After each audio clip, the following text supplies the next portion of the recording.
দাদা গোটে বাংলা খাতা দাও। এই লো দাদা বাংলা খাতা। আচ্ছা দাদা এটা কপিজ আছে গো? হ্যাঁ 100 পেজ আছে। দাদা এটা নাই মনে হয় 100 পেজ। ও দাঁড়াও আমি হিসাব করি একবার দেখি। 1 2 3 49 50টা হয়তো।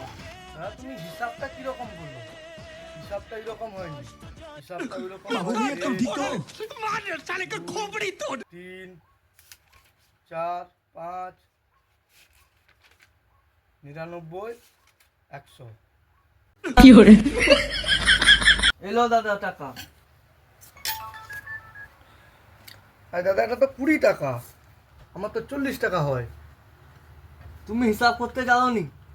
একটা ये দেখো, सब क्या देखना पड़ একটা 20 টাকা আর এ ধারা 20 টাকা, কত হইলা? 40 টাকা।